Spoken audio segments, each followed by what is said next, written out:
Fala, prevencionista, tudo bem? Estamos aqui com o Dr. Álvaro Moreira. Nós vamos falar sobre PCMSO, sobre saúde ocupacional no geral.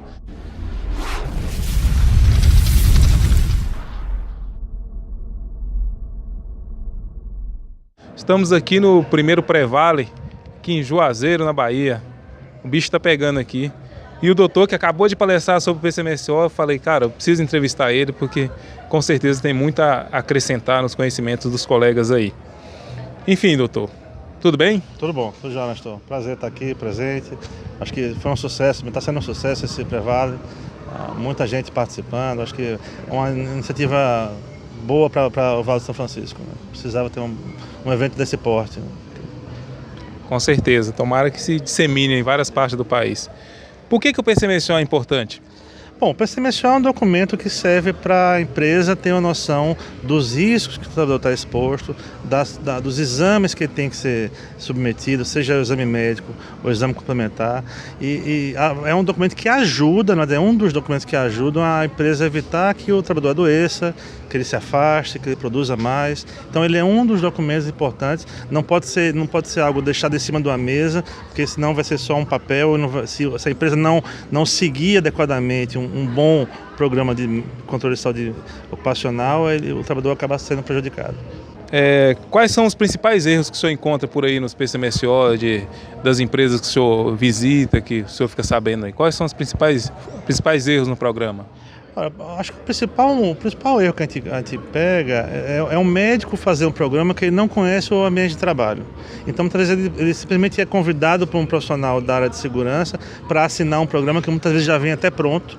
Então, o profissional de segurança vende já um pacote, seja o PCMSO ou o PRA, e o médico simplesmente assina. Então, ele não tem noção nenhuma da atividade que o trabalhador está exercendo, do risco que está correndo, quais são os exames que ele deve pedir como médico para descobrir uma doença precocemente, para evitar um adoecimento desse trabalhador. Então, acho que talvez essa seja a maior dificuldade nossa, é o médico coordenador que não sabe o que efetivamente esse trabalhador está exercendo no trabalho. De fato. Bom, você falou na sua palestra que existe falha de indicação do médico coordenador. Muitas vezes a empresa que elabora o PCMSO não diz quem vai coordenar. Exatamente. Aqui no Vale há uma mania ainda precária de fazer o exame, fazer o PPRA com um profissional, depois se busca um outro profissional para fazer o PCMSO, por questões de preço, e aí busca uma outra empresa para fazer o exame médico. Então temos 3 profissionais que muitas vezes nem se conhecem, cada um indicando um risco diferente, e quem faz o exame nem é coordenador, nem é um médico examinador indicado por esse coordenador. Então fica uma situação extremamente incoerente. E quem é mais prejudicado nesse caso é o próprio trabalhador. Então, é uma falta de comunicação entre os profissionais. A empresa muitas vezes busca a questão do custo, um custo menor, e acaba pesquisando e baixando o nível dos programas também. De fato, preocupa-se com o valor e esquece da qualidade. Exatamente. Então, o ideal seria você buscar uma empresa que faça tudo, profissionais sérios, ou se vão ser mais de uma empresa, que eles se comuniquem, que ambos conheçam aquele trabalho. De fato. Você falou uma coisa importante também sobre que muitas vezes o elaborador do PCMSO não se preocupa com a atividade, né? Ele pega um modelo, de outras empresas, talvez da internet, e não se preocupa com observar a atividade, né? Isso também é muito prejudicial, não é verdade? Também. Muitas vezes o profissional, seja de médico ou até da área de segurança, ele se preocupa mais em fazer um manual, um livro, encadernar e entregar para a empresa. Às vezes o tamanho dele é enorme, mas a informação do empregador é muito pouca. Então, acho que mais do que o tamanho do documento, o que importa é você realmente ir no local de trabalho, descrever a realidade daquele trabalho e solicitar os exames de acordo com os riscos que esse trabalhador está exposto. Então, mais importante do que copiar da internet ou pegar modelos prontos já, é você efetivamente ir lá, e não é o tamanho do documento que vai importar, e sim a qualidade que ele está sendo feito. De fato.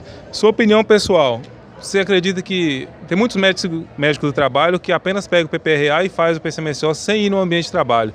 Você acha que dá para fazer um bom PCMSO sem visitar o ambiente de trabalho, só confiando cegamente no PPRA? Isso dá para fazer de forma confiável, sim ou não? Não, eu acho que é absoluto. Se a gente não conhece a empresa, é muito complicado você confiar simplesmente numa informação que vem de um outro profissional, sem você ter ido em loco, sem você ter ido num local avaliar esse trabalho, né? Até porque, às vezes, o médico fala assim, mas já conheço, eu sei que trabalhador rural, aplicador de agrotóxico, eu já vi vários, mas às vezes naquela empresa que está estudando o programa, não é a mesma condição de trabalho de outra que ele já conhece. Então, cada empresa tem sua particularidade. Às vezes a gente pega empresas que trabalham, que são grupos de empresas do mesmo grupo econômico, que entre as unidades há diferenças gritantes de qualidade de serviço, tipo de atividade. Então, mesmo dentro de uma mesma empresa, nós temos unidades com riscos diferentes e com formas de trabalho diferentes. Então, tem que ter muito cuidado. E no caso, sempre as medidas também que vão estar ligadas ao PCMSO vão ser diferentes, né? Vão ser diferentes, vão ser de acordo com aquela atividade real que aquele trabalhador exerce. Independente da função que ele está exercendo, acho que da denominação, o que ele está efetivamente fazendo naquele local de trabalho deve ser avaliado e ser pedido de acordo com aquele risco que está exposto. Bacana. Você falou uma coisa interessante que pouca gente faz, né? Observar as convenções coletivas da empresa. O profissional de saúde ocupacional muitas vezes só se preocupa em observar a NR7, né? E se esquece das convenções coletivas. É uma mania, talvez até da formação nossa, seja de segurança ou de saúde, se prender muito às NRs, que são importantíssimas, não se discute. Mas existem outros documentos também importantes, a própria CLT e a convenção coletiva, que é uma convenção individual daquela região. Então, na nossa região aqui do Vale de São Francisco, existem muitas cláusulas que interferem diretamente na questão de saúde e segurança. Então eu sempre digo para os alunos, vai começar numa empresa, primeiro passo, pegue a convenção coletiva dessa empresa. Vão ter tópicos ali, vão ter cláusulas ali que você vai ter que seguir, então isso é importante, porque se você não fizer daquela forma, a empresa pode ser autuada. Então a convenção é um documento também que deve ser pesquisado e anualmente ser atualizado, né, também. De fato. Já que você falou anualmente, relatório do PCMSO, a NR7 pede. As empresas têm feito isso ou não? Ora, as que eu trabalho sim, mas a gente conhece algumas empresas assim, que nos procuram, vindo de outros profissionais, que às vezes não sabem nem o que é um relatório anual, né? Seja no PCMSO, no caso de empresa não rural, seja na área rural, que a gente tem uma particularidade, que é o PGSSMA, que é um programa que une o PPRA com o PCMSO, então é um programa único, mas o relatório anual é o mesmo. Então as empresas desconhecem, muitas vezes pela questão do custo, procuram qualquer profissional que ele quer somente vender aquele documento, depois ele não dá mais nenhuma assistência, e aí quando vai ser renovado, ele não tem informação nenhuma desse relatório anual.